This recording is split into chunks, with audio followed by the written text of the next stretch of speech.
खोजने वालों को मेरा पैगाम, खोजते रहो कि जब तक मिल ना जाए मकसद, महारत और मकाम। ओशो कहते हैं कि जिंदगी जैसे हमें मिलती है बेमकसद होती है।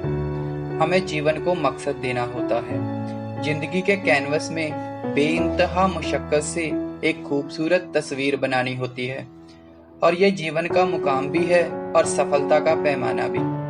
जीवन के किसी भी क्षेत्र में सफलता का मुकाम हासिल करने के 3 ही सूत्र हुआ करते हैं। नंबर 1, सीखते रहना। नंबर 2, निरंतर अभ्यास करते रहना। नंबर 3, पहले 2 सूत्र हमेशा याद रखना।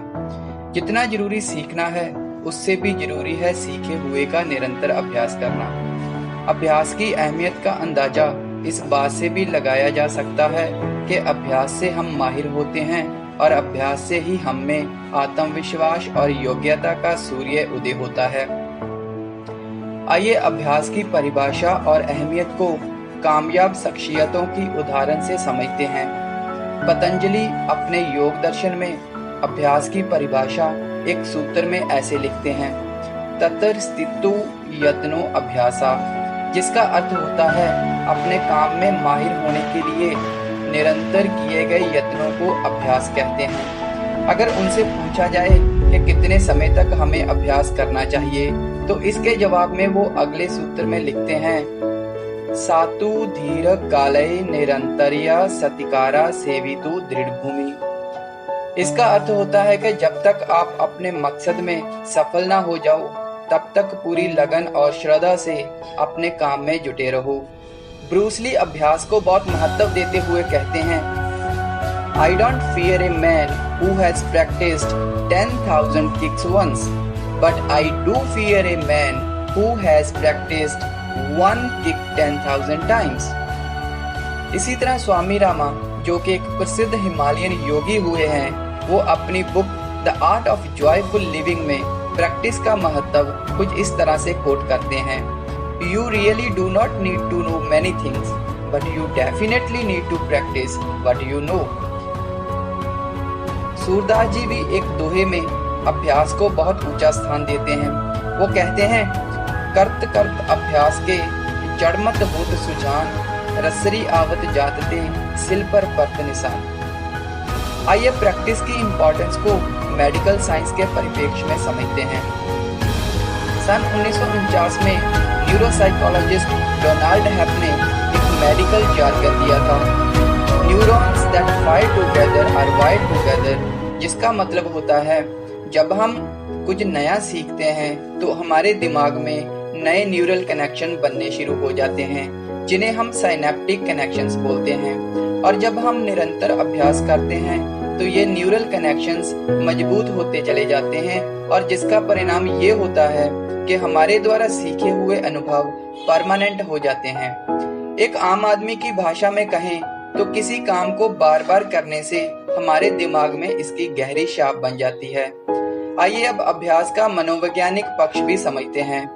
मनोविज्ञान या मनोविश्लेषण के पितामह सिगमंड फ्राइड कहते हैं कि हमारे मन के 3 खंड या परतें होती हैं। पहली परत चेतन मन की होती है, और ये मन का वो हिस्सा है जिसका हम दिन भर उपयोग करते हैं। ये हमारे पूरे मन का बहुत छिछला और सिर्फ 10% भाग होता है। इससे गहरी परत को सबकॉन्शियस एवं अर्धचेतन मन कहते हैं। ये अवचेतन और चेतन के बीच एक जोड़ने वाली कड़ी का काम करता है, और सबसे गहरी परत को अवचेतन मन कहते हैं। ये हमारे भूतकाल के सभी अनुभवों को संजोए रहता है। वो सब कुछ भी इसमें मौजूद रहता है जो हम भूल चुके होते हैं।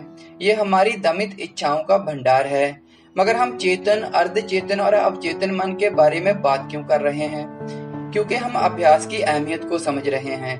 अब होता ये है कि जब हम बारंबार अभ्यास करते हैं तो हमारे सीखे हुए अनुभव अवचेतन में प्रवेश कर जाते हैं, और जब ऐसा होता है तो हमारे द्वारा सीखे हुए अनुभव स्थायी और स्वचालित हो जाते हैं और हमारी आदत बन जाते हैं।